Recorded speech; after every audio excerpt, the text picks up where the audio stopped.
Welcome to Alberta Conservation Association's Harvest Your Own podcast, the resource for everything hunting, navigating through the field, the butcher shop, and the kitchen.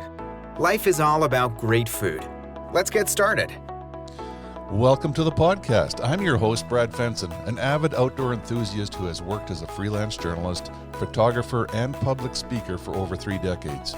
I have hunted, fished, and foraged all my life and hope to share my passion for the outdoors. Along the way, I want to encourage everyone to harvest wild proteins and enjoy the satisfaction of providing the next meal for your family. Our goal is to educate, entertain, and inspire individuals to get outdoors and create a connection between food, health, and your future meals. Welcome to Harvest Your Own. Today we have a very interesting topic, diving a little bit deeper into chronic waste and disease. We have Dr. Scott Napper. He's a professor in the College of Medicine, Department of Biochemistry, Microbiology, and Immunology, and that's a mouthful. He's a research scientist that specializes in vaccine and infectious disease organization, or VIDO, at the University of Saskatchewan. Welcome, Scott. Thank you so much for having me. Looking forward to this, Brad. Yeah, did I get everything correct? You got a pretty long handle there. It sounds like you're deep into things. You think with the number of titles I had, I'd be smarter than that. But yeah, no, that's the basics. Yeah, it's interesting. You know, we've here in Alberta, we've lived with chronic wasting disease, or CWD, for almost a quarter of a century. Way back when we found it, they tried to eradicate deer and control the spread of it, and that didn't work. And, there's warnings out for hunters not to eat deer that are infected or to at least consider it. There's been a lot of different programs. One that's stayed with us for almost the full 24, 25 years is hunter participation in terms of turning in heads to monitor the spread and where CWD is going, where it's endemic, all the rest of it. So we have a pretty good understanding of it. But most hunters, they're probably of the mindset that CWD is here to stay. There's not much we can do. Some of them have given up deer hunting. Some of them don't care. They shoot them, eat them, do all this stuff. But it sort of leads into the topic that we're dealing with today, and that is, could there potentially be a vaccine for CWD? Yeah, and you're absolutely right. I mean, we've certainly had this disease around long enough that we're starting to pick up on some of its characteristics and looking at the trends where it's going, that this is still, sort of evolutionary speaking, a relatively new disease. But when we look at the patterns of how it's spreading throughout North America, I don't think we've seen, as bad as it's been, I think it certainly has the potential to get worse, yes. To spread into new geographical areas, and in particular, if it continues to move up north and get into the caribou herds. I mean, obviously, we're going to have a huge problem there.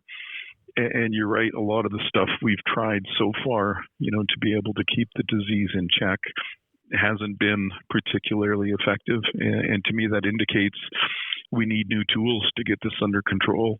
And anytime you're talking about controlling an infectious disease, a vaccine, to me, is one of the absolutely critical things. And I'm not sure for this particular disease whether a vaccine will be the magic bullet that sort of solves all our problems. I hope so. But I could certainly see, a combination of a vaccine, better understanding and control of the genetics, understanding some of the factors that control how long it's persisting within the environment, bringing all of these things together. And that's been one of the really cool things about this NSERC Alliance grant we're working on, is that we're looking at it from all of those different perspectives. So not putting all of our eggs in one basket of what's going to solve it. But yeah, my portion of the project is for developing a vaccine for it. Well, it sounds like you're taking a much deeper dive into things that most of us could even fathom that could occur. So that's very interesting in terms of hope for the future.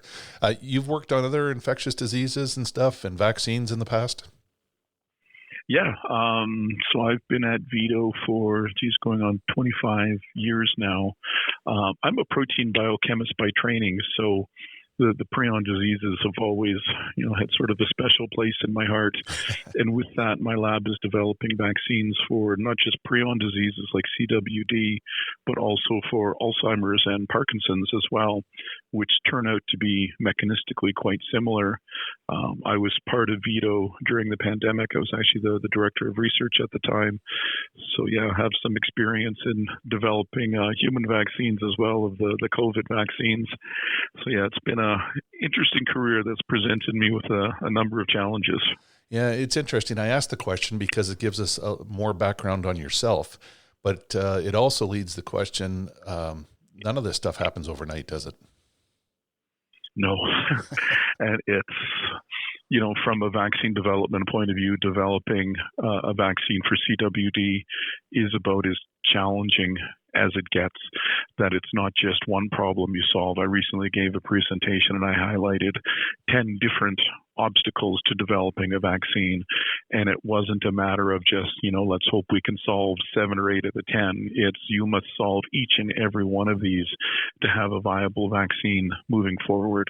And the science, is certainly a very challenging part of it. But when you just think about the disease of how widespread it is, you're basically talking about getting close to all of North America, is an area of concern.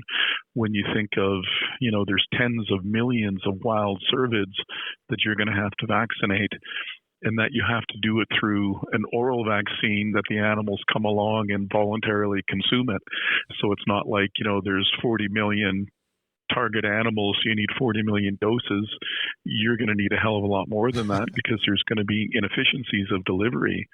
If you think about the stability of a vaccine, where you're going everything from northern Saskatchewan to Texas, you're going to have to deal with very different environmental and climate challenges. So yeah, there's a lot of little things that have to go right for this to be a success. Right. When you look at the overall puzzle, the pieces are small and there's a lot of them. It's interesting. I recently read a paper on how they dealt with plague amongst ground squirrels and prairie dogs in the States. They regularly had plague problems, and of course that impacted the black-footed ferret, which is one of the most endangered species in North America. So researchers found a way to control the plague, and they actually made little peanut butter bombs that were put in a blue shell, and they distributed them by air through these prairie dog towns and made them basically a vaccine to prevent the plague, which in turn ensured a food source for the ferrets and made sure that they didn't get the plague. But it was successful. So when we look at how many prairie dogs there'd be in the prairie of North America, we think, well, that could never be done. But it has been done. So there is hope. And when we look at what other research projects have done, it maybe sheds a little bit of light in terms of what your challenges are and what you're going to have to step up to do. 100%. And you're absolutely right. There is hope. And I've actually never been more optimistic than I am right now that we are going to be able to develop an oral vaccine for it. And a huge part of it is just anticipating, what the problems are going to be before you get yourself too far down a path. And that's been one of the great things of working at VIDO, where we've, developed and commercialized, nearly 10 different vaccines, is that before you even take the first step, you start to think about, is this making sense from a science perspective, from a regulatory perspective? Is this going to be something that's cost effective so it doesn't just work in the lab, that it's actually something you can take out into the real world? So it made things a lot harder off the start when you're already, restricting yourselves by those different parameters. But I think we've got most of those boxes checked. That the vaccine we've developed, it borrows heavily from the approaches that were used for the oral vaccines for rabies that have been used in Canada and the U.S. for decades with huge success, of finding ways to modify that technology a little bit to make it into a CWD vaccine, but from a regulatory perspective, from the ability to produce it on the right scale, at the right price. Yeah, all of the pieces are there, yeah. And they're starting to come together in an absolutely beautiful way. Oh, that's very encouraging to hear. This is actually better news than I ever thought. This podcast is produced for Harvest Your Own, a program dedicated to those who want to reconnect with food and health through their experiences outdoors. HarvestYourOwn.ca is a resource for individuals to learn more about hunting and the outdoors. There's information to get you started and ensure that your compass stays pointed in the right direction to be successful. Where's your next meal coming from? Maybe we can take our listeners right back to the beginning of this. Like, obviously, science works. They look at things that's already been successful. No sense reinventing the wheel. Where can things overlap? Your research goes back, and it'll probably start with a complete review of other diseases that are similar. But this is a prion disease. What is a prion disease? So the prions, to me, are just absolutely terrifying and fascinating. That normally when you think of an infectious disease, you think of some foreign entity getting into your body, like a virus or a bacteria. But this is a part of your own body that turns against you, that you have this one protein, and absolutely all mammals, all vertebrates have it, that exists within your brain and within your nervous system, of this polypeptide chain that folds up into one particular pattern, like folding a piece of paper into a paper airplane allows it to fly. But that same piece of paper, you could fold it up into an origami swan, and all of a sudden it takes on different characteristics. And that's what happens here, is that this protein just refolds itself into a form that's both pathological as well as self-propagating. So it's not some foreign thing that's attacking you. It's your own body turning against you. And so in some ways, it's almost more, like a cancer than it is a traditional infectious disease. But it brings in the same issues you have when trying to treat cancer, of how do you target the cancerous cells while leaving the healthy cells alone to minimize the consequences? How do you achieve that specificity that you can tell apart the healthy and unhealthy forms of the protein? And that's really been the foundation of our approach, is targeting regions of the protein that are only exposed for antibody binding in the misfolded form. We call these disease-specific epitopes. But it allows us to induce immune responses that leave the healthy version alone and go after the unhealthy form, which from a regulatory perspective, I think is going to be absolutely critical to getting this approved. Oh, wow. It sounds like the prion, the proteins, are like a chameleon within your body itself, and you have to catch them at a certain phase or a certain part of their chain in order to even deal with it. Is that how the layman would understand it? That a lot of the prion diseases you see in humans are sporadic, so it's just bad luck. Your protein happens to misfold, but these prion diseases like CWD can also be transmissible across organisms. So an infected deer can release it in the environment through their urine and feces, and it gets taken up in the soil, that another animal then takes that up. You can have direct animal-to-animal transmission. And one of the tricky things is there's a long latency period. So if you imagine you're standing on the bus and somebody next to you sneezes, and the next day you feel sick, you're going to blame it on that person. Here, the time from exposure to when you actually start seeing symptoms is like 18 months. So there's this really long period where it's incubating, it's spreading within the infected host, but it's not causing any symptoms yet. And I think that's going to be one of the interesting things when we put our vaccines out, that normally you think of vaccines as something you give to a healthy person so they don't get sick. But we're also going to be situations where animals who already have CWD are going to be consuming our vaccines. So to what extent can it also act as a therapeutic? That even if the disease is started and is in the early stages, can we stop it at those early stages so it doesn't progress to where the animal gets sick and doesn't progress to the point where they're producing a lot of prions and releasing them into the environment? So yeah, there's a number of different ways that our vaccines can have a positive impact. Yeah, it sounds like it's so multifaceted that it must, the unique nature of these prion diseases, it must complicate vaccine development. Like, you're looking at dealing with animals that are healthy, some that might be infected, some that might be early infected, some late stages. It's got to be a challenge to come up with a cure for all. And you really have to ask yourself, so I always challenge my lab of, what does success look like?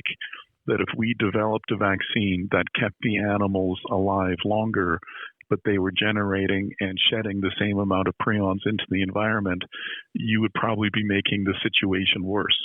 That we're not looking to save individual animals, we're looking to save populations of animals.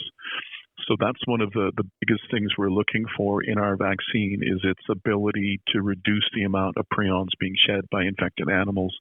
Will be a huge first step to starting to clean up to the environment. So you're going to get fewer and fewer cases moving forward. Interesting. Oral vaccines, probably one of the easiest. You know, I'll go back to that ferret case that I talked about and how they made these peanut butter balls and covered them up and got the prairie dogs to eat them. What are the strategies for your lab for developing the oral vaccine for CWD? So what we did, I mean, you alluded to it before. We tried to build on other successes. If there's a path in the snow, you walk through that. And for oral vaccines for wildlife, rabies stands as the gold standard. So the first thing we did, there's 2 oral rabies vaccines that are used in North America. We got samples of both of them, and the companies warned us. They said they're not going to work particularly well in deer, that the animals, they swallow too quickly. It doesn't give the vaccines time to work. So they said if you could find a way that the deer hold the vaccine in their mouth longer, then you might have a chance. And it was the person who was running my lab was going through Cabela's, and they noticed this product called buckjam that hunters can use to attract deer. And it looks like this big windshield washer, jug full of fluid. And she picked it up and jostled it around, and she noticed it was really thick and syrupy. So she bought a jug of that. She brought it into the lab. We did the first experiment of feed it to Scott, see what happens. And it tastes like absolute crap. It's really salty and sour. But I was still tasting it 3 hours later, that it just sort of coats your mouth. And no matter how much water you drink, you're still tasting this thing. And so we thought it would be perfect for cervids. And lo and behold, when we took the oral rabies vaccines, mixed them with buckjam, gave it to them orally, we got these absolutely massive responses. So to us, that gave us, this is the path forward. We can build upon those successes. The trick is that with the oral rabies vaccines, it's typically you have this hard packet that holds the virus in a liquid form in the middle, and then it's surrounded by something like fish meal or marshmallow coating, something that a skunk or a raccoon will be drawn to, and they'll bite through the packet and release the vaccine in their mouth. With the deer, that's not an option. We found a company that was making, it's called a thin strip technology. It's like if you've ever seen those Listerine breath mint strips, that it's this, you put it in your mouth and it dissolves. It was the same thing.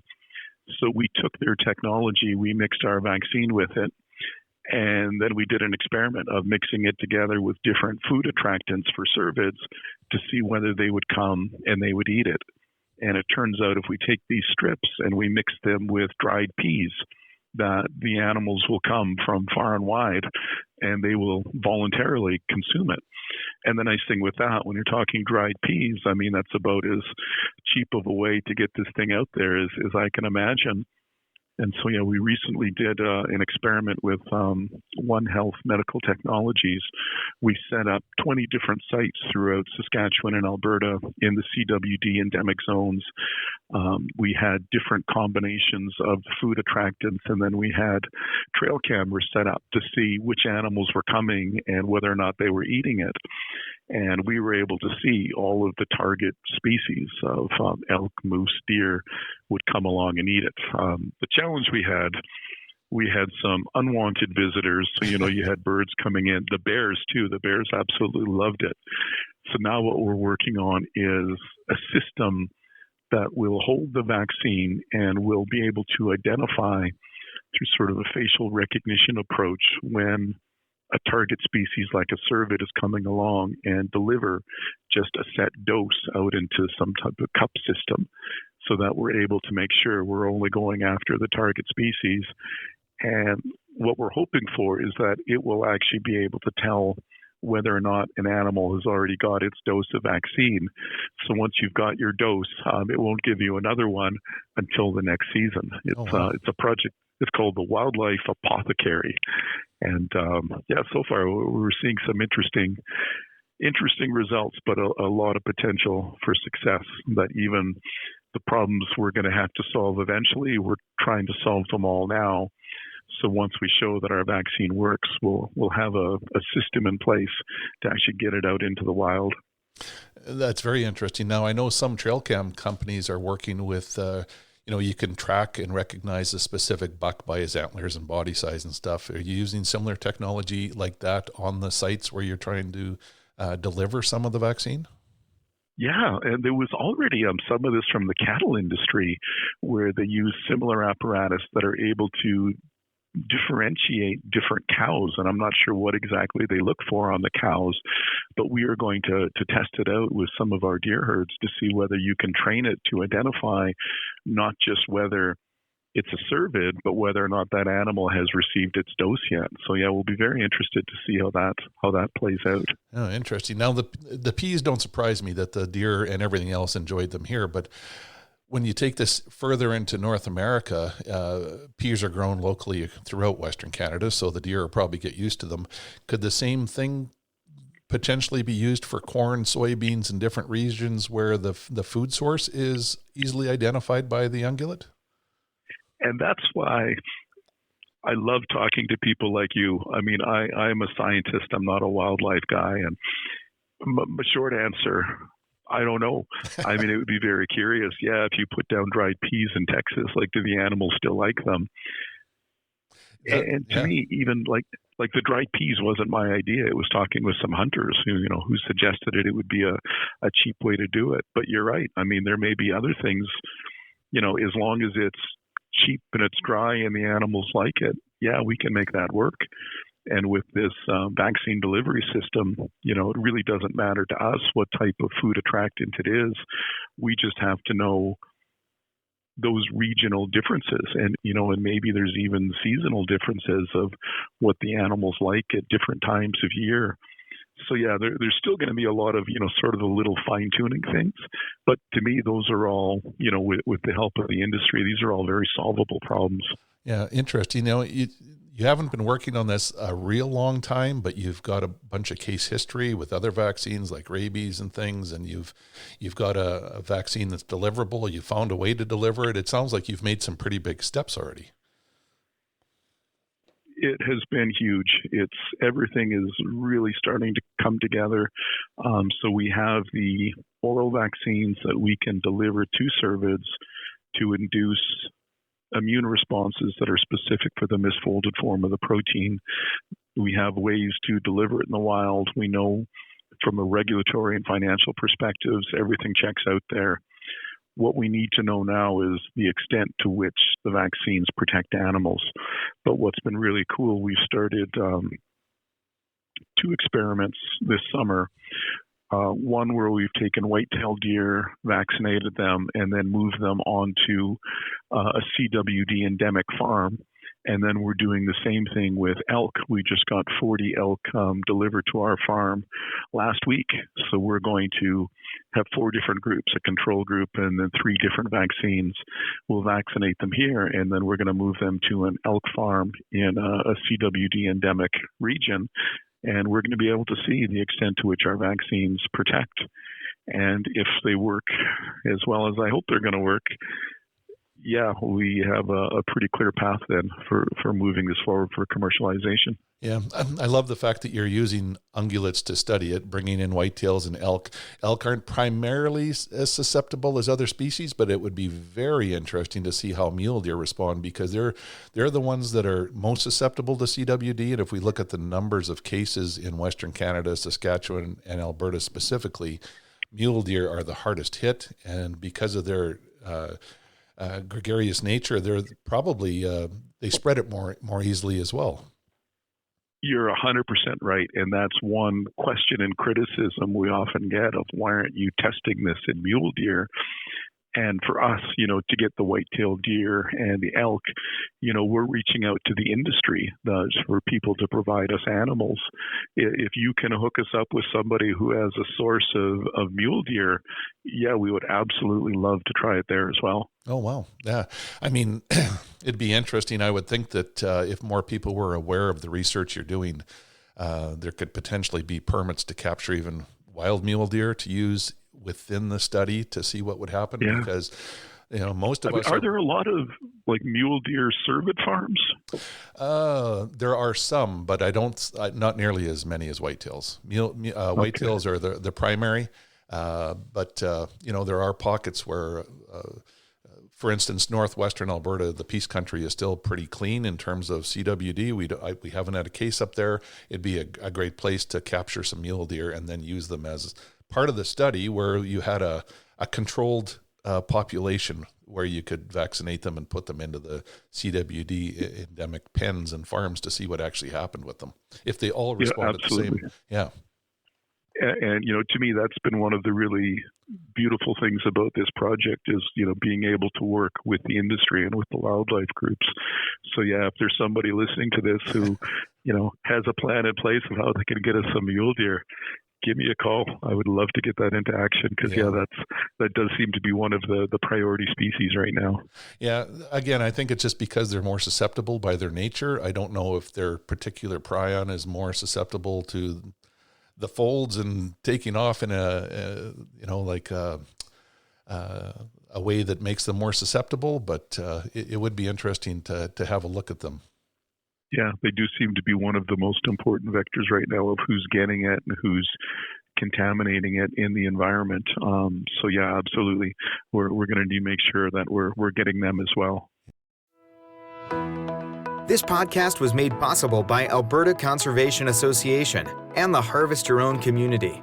If you're interested in harvesting your own food, there's a comprehensive collection of information to gain insight and knowledge. Head to the field, harvest your own protein, prepare it, and taste the results. HarvestYourOwn.ca is a library of information from getting started and geared up to processing, butchering, and cooking wild game to make the connection between health and food. Now, once the vaccine is developed and we have it in a way that we can distribute it, what would success look like?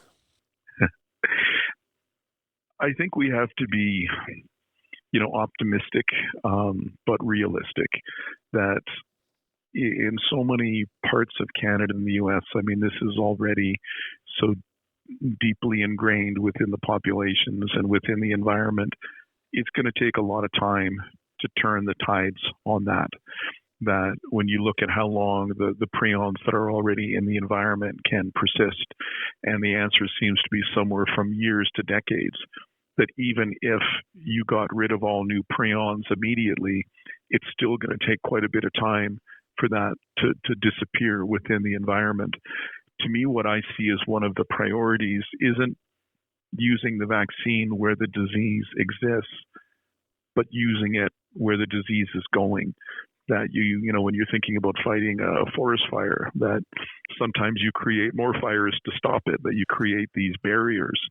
And to me, we would look at those critical boundaries of where the disease is going. And, as we're saying, to stop it from going any further up north into the caribou herds, that to me, the first thing would be, try to keep it from spreading any further.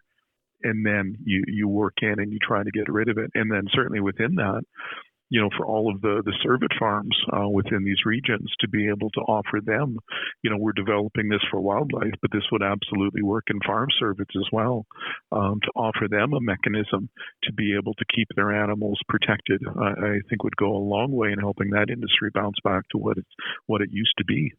Right. It's a very interesting question because before we had this discussion, I was thinking about it, which I often do on these topics. You take an endemic area in Alberta where mule deer hunters go out, and I would say 80% of the mule deer harvested, if they're adults, are going to test positive for CWD. If you could use the vaccine there and actually turn the numbers where instead of 80%, 10 years down the road, 20 years down the road, 20%, because it's going to be hard to eliminate it. But if you could turn those numbers around, it would still be a huge success. And that to me is exactly it. Those types of perspectives that we're probably not going to have this cleaned up in our lifetime. But to me, this is, you've got to think longer term than that. There's a quote I heard, societies grow great when old men are willing to plant trees whose shade they will never enjoy. Yeah. And to me, that's what we're doing here, is we're making sure that these animals are going to be healthy and they're going to have healthy, vibrant herds again for future generations. Yeah, I mean, to most of us, that's critical. This is something near and dear to our hearts that we would love to see happen. Our wildlife is our passion, and knowing that this kind of work is going on right here at home in Western Canada is pretty special. You talk about timelines and stuff. Where are we in our vaccine development efforts, and what are the next key steps? Are we the old guys planting the trees right now? I think we are. We've got these efficacy trials that we're starting this summer. In the next 2 years, we're going to have a very good idea of confirming the vaccine works. In that time, we plan to be solving a lot of these other problems of how do you distribute it and what feeds are you going to use for different regions. So once we finally get this thing approved, that we're going to be able to hit the ground running pretty quickly. So it would be, in my hope, if in 5 to 10 years we were looking at this as a commercial product, that would make me very happy. Yeah, I think it would make a lot of hunters and conservationists, wildlife enthusiasts very happy as well. Everything from perhaps turning the tide on our mule deer populations, not allowing the disease to spread into other species like caribou and stuff is so important that you can't even put it into words. So, 5 years is a pretty short timeline. If we could do that, it would be a huge success. Absolutely. And I love your comment of this will be a made in Canada solution. Right. That really means a lot to me. Of the work we've done here at the University of Saskatchewan, we're collaborating with people, U of C, U of A. It's been just this absolutely fantastic teamwork of people leaving their egos at the door and just, what do we need to do to solve this problem? So yeah, to me, this is the fun part of science. This is what you hope to see. Well, from a hunter and conservationist perspective, it makes me awful proud to hear what's going on and what is actually the ground that you've already covered. Like, this is pretty significant. This is something that gets us excited, and we, jump up and down a little bit. CWD has been the downer for 25 years. We haven't heard anything positive. This is like great news. Absolutely. And it's hard for us to, like, every year you have these meetings and this is how much worse the problem is. How far have we advanced in terms of tools? And, that initially there's just the progress, it just seems so incredibly slow. But I think we've really hit a tipping point. And we're getting close to the final stage of this, which I think is going to end with a pretty huge victory. Oh, that's awesome. I'm going to do my best to help you find some mule deer to also put into these endemic pens to see how they react, because to me, that's a critical component of making this work overall. I would absolutely love that, Brad. And to me, that's what's been so cool is, we put these calls out to the industry and the people respond. They find ways to get elk to us. They find ways to get deer to us. They open up their farms, that we can do these trials. This is very much a grassroots, we're all in this together type of project. Right. For CWD, this, again, I'll say it again, it's huge information. It's a huge step forward. But my brain works overtime. What are the other interesting outcomes of these efforts? There's got to be other vaccines that could be used in a similar way, other things that could be, the limits are endless. This is going to open up a whole new field of vaccinology, because we now appreciate diseases like Alzheimer's, Parkinson's, ALS. They're what's called prion-like diseases. And it's different proteins, but it's exactly the same mechanism of you have a self-protein misfolding into this pathological self-propagating form. And that's been really cool, that all of the things we've learned in developing CWD vaccines, we're now able to translate that across. and we're working with a number of groups across Canada on vaccines for Alzheimer's and Parkinson's. We have some in mouse models of disease, and it's early days, but I'm really optimistic by what we're seeing. And to me, that's sort of the cool thing about science too, is, as you build this knowledge and you build this information, it's not just to solve the immediate problem, but that has benefits in ways you couldn't have imagined before. And the thought of the tools we're generating now could help with Alzheimer's and Parkinson's, that hit so close for most of us. Yeah, that would be pretty damn amazing. Right. It's funny how we learned something about a rabies vaccine to create this, but if we could use this to actually help with dementia and Alzheimer's, that will rock the world. Yeah, no, it's an exciting time to be in the field. Yeah, I'd have to ask the question. I hope you have a lineup of young students and scientists that are anxious to continue in your lab, and just hearing this kind of information will stimulate the right people with a scientific mind to reach out to the University of Saskatchewan and maybe get in line to help you in your lab.